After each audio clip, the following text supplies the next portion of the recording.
I am Nancy Espinosa, U.S. Army veteran, 1975 through 1990. My father had served in the military for 20 years, and after he passed away, my mom was raising 3 kids on her own. So when I was in high school, she said my sister and I had to get a job to help pay for school clothes. So I called for an ad in the newspaper, and it was for a clerk typist, no experience necessary. So I answered the ad, and it was from the U.S. Army Reserves. And I thought about it, and I thought, the Army was very good to my dad. He enjoyed his career. Maybe that's something I would like to do.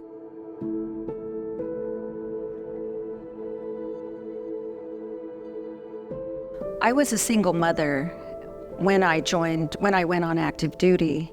So I had 2 small children, and that was very challenging. I didn't want to impact my military career at all. It was a lot to juggle, but it worked out.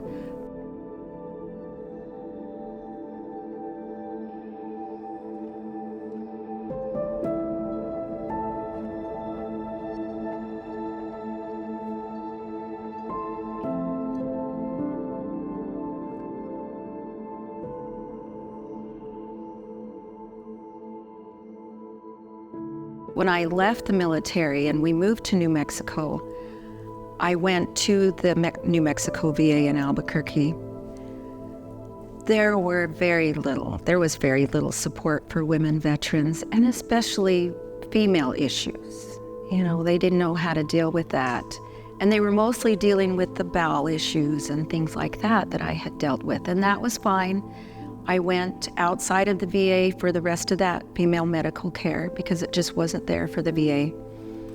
As far as mental health, I didn't even realize that was an option with the VA. If they couldn't handle my medical care, I didn't feel like they were prepared to help with not only my depression, but my family counseling or family mental support. So I did go outside of the VA for that support.